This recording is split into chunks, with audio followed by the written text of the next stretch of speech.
Not far from Chitrakuta was an outpost of the Rakshasas or demons called Janastan, in the charge of a famous warrior named Kur, who was a brother of Ravan. And from this station fierce Rakshasas ranged the forest round, molesting the sages in their isolated ashrams. They made life so insecure that the ascetics abandoned their hermitages in the Chitrakuta region, in spite of all that Ram could do to dissuade them. After Bharat's departure, Ram was not quite happy in Chitrakuta. The face of his beloved brother, tearful with disappointment, and the sad drooping form of his widowed mother were ever before his mind's eye. And now that the going away of the sages had deprived him of their companionship, the lonely hut was so full of sad memories that he made up his mind to seek some other resting place in the Dandak Forest.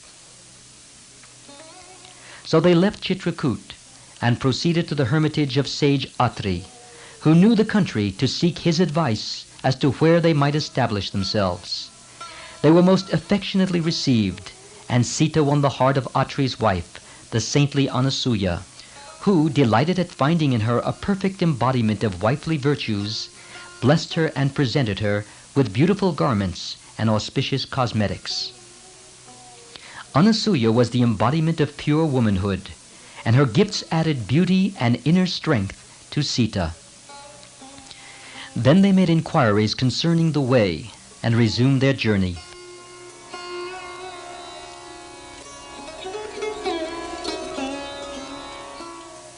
Walking through the great Dandak Forest, Ram, Sita, and Lakshman reached a spot where many rishis or sages lived. Even as they approached the place, they saw the sacrificial materials, bark garments, and deerskins spread out to dry, and they knew it was a colony of holy men. The place was beautiful to look at. Birds and animals moved about with the freedom from fear, born of affectionate familiarity with their human neighbors. Ripe fruits hung from the trees. The beautiful sound of Vedic chanting was heard. As they came near, they saw the radiant faces of the rishis who welcomed Ram. "O king, you are our protector," they said. "Whether we are in the town or in the forest, you are our king." And they gave the newcomers all they needed and a place in which to rest. The following morning the three took leave of the sages and re-entered the forest, which was now denser than before, and there were tigers and other wild animals there. So they proceeded slowly and cautiously. Suddenly, a gigantic form, distorted like a broken fragment of a hill, rushed at them, making a blood-curdling noise. It was a man-eating Rakshasa, and his roar was like thunder. He was indescribably ugly, and the tiger skin he wore was covered with blood, while pieces of flesh of the slaughtered beast were still sticking to it. The corpses of 3 lions and the head of an elephant recently slain were impaled and strung in a row on the great spear which he shook menacingly at them. The Rakshasa lifted his weapon, roared horribly, and springing forward lifted Sita. And as he held her, he shouted at the princes, "Who are you, little fellows? How dare you enter this forest? You look young, but wear matted hair and bark garments. You have disguised yourself as ascetics, yet you carry bows and arrows and go about with this woman by your side. Whom are you trying to cheat? Are you not ashamed of yourselves? You are besmirching the good name of the rishis by your conduct, you hypocrites. Know that I am Virad himself. The flesh of rishis is my daily food. I shall have this lovely damsel for my wife, do you understand?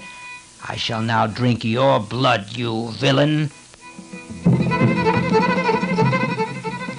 Held in his grasp, Sita trembled with fear. Lakshman, hissing like an angry snake, said, "Ram, look at what my bow and arrow can do. The earth will presently drink this monster's blood. My wrath, which was denied outlet at Ayodhya, I shall now direct on this monster and shatter him, as Indra did the winged mountains of the past. I shall attack this creature and slay him." Virad roared again, "Who are you? Tell me at once." Ram's face glowed with courage, and calmly he said, We are princes of the Ikshvaku race. We have come to live in the forest. May we know who you are?" The Rakshasa answered, "And so, you are the sons of Dasarath, are you? My father's name is Jai, and I am known among the Rakshasas as Virad. You puny warriors carrying arms. What can you and your ridiculous weapons do to me? I have secured a boon from Lord Brahma, that no weapon can hurt me. Leave this girl here and run away, if you wish to save your lives."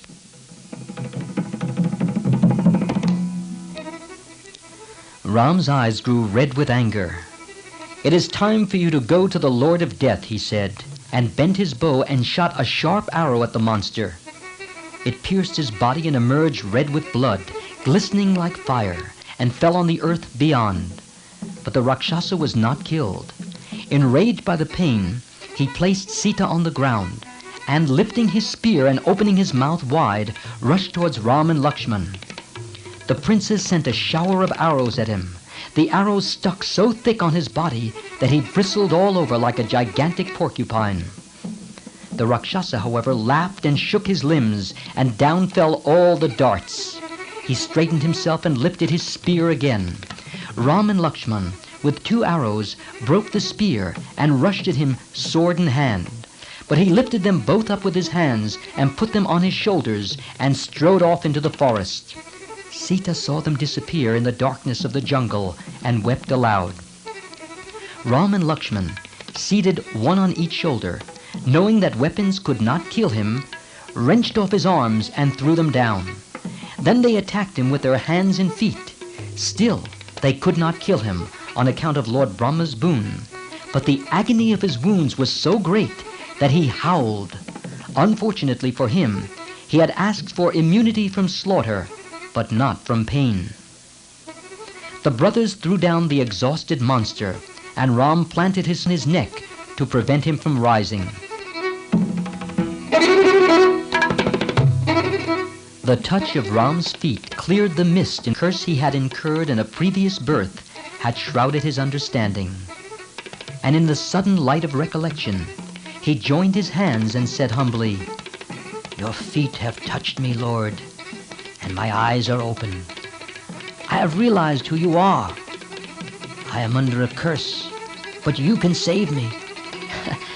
I'm not a Rakshasa by birth, but a Gandharva, a celestial musician. The boon I secured prevents my going to heaven.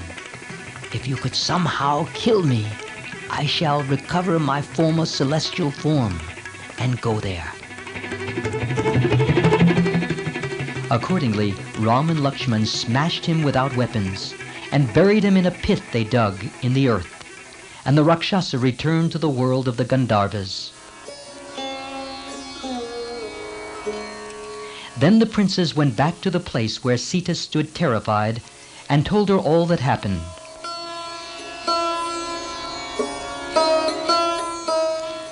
They proceeded to the ashram of Shatabanga. Indra was there with the other gods talking to the rishi. Knowing that Ram had arrived, he cut short his talk and went away. Then Ram, with his brother and wife, approached the rishi and humbly saluted him. The old ascetic said, "It is for you I have been waiting. It is time for me to leave this body, but my wish was to see you first. And so I have been waiting. Now that my desire is fulfilled, I pass on to you all the merit of my penances." Ram answered, "My lord, should I not earn my own merit? How can I receive what you have earned? I have renounced everything to live in the forest. Advise me where I can best find an abode in the forest, and send me forth with your blessing." The rishi knew the secret of Ram's divine incarnation and told him, "Learn from the sage Sutikshna where in the forest you should dwell." Then Shatabanga kindled a fire and entered it. The gross body perished in the flames, and a youthful ethereal form rose from the pyre and floated up to the heavens.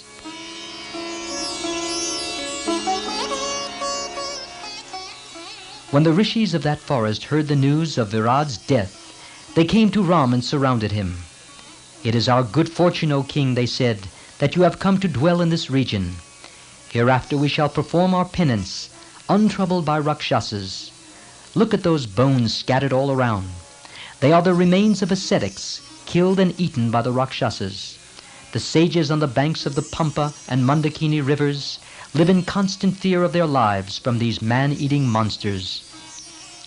The king's duty, from which he may not fail without sin, is to protect his subjects. Just as householders pay taxes, a share of the merit of our penances goes to the king's benefit. You are radiant like Indra, king of the gods. Protect us from this persecution of the Rakshasas. You are our only refuge. Ram answered, I am bound, O great ones, to obey your command. I gave up kingship and came to the forest in obedience to my father's wish.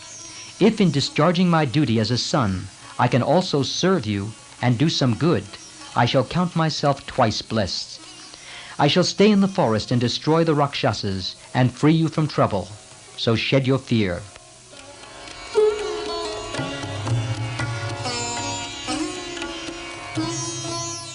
Ram's promise of help gave relief and joy to the rishis. Ram, Lakshman and Sita then proceeded towards the ashram of Sutikshna. They came to a big hill surrounded by a thick forest, which they entered. There they saw bark garments drying in the sun, and a little later came upon the old rishi himself.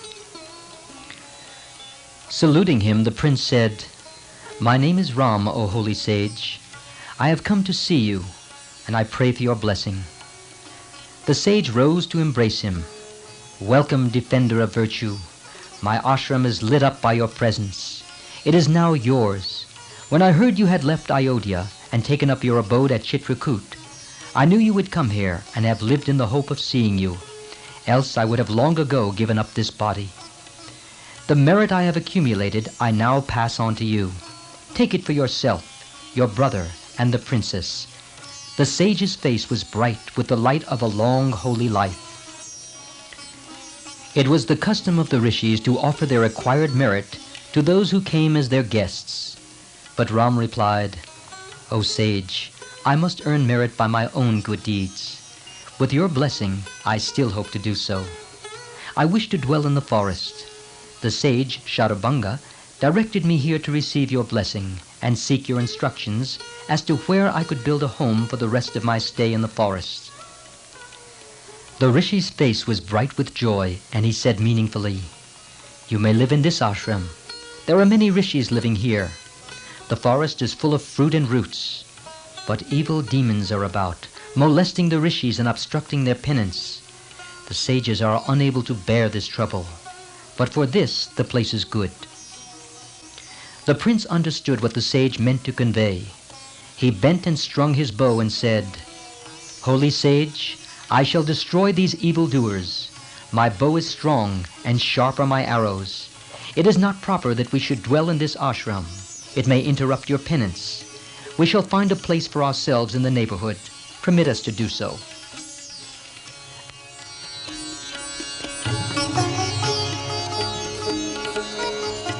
That night, they stayed in the sage's ashram as his guests.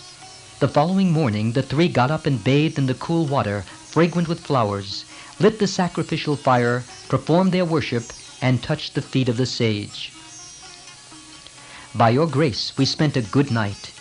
We desire to see the other rishis in the region and receive their blessings too. It is good to set out before the sun grows hot. Please give us leave to go. The sage embraced the princes and blessed them, saying, Visit the good rishis in the Dandak Forest.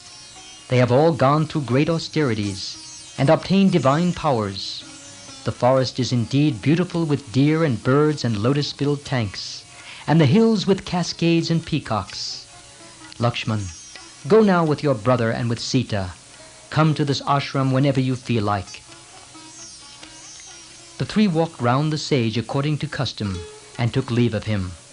Sita handed to them their swords, bows, and quivers, and the princes set out, more radiant than before, because of the great sage's blessings.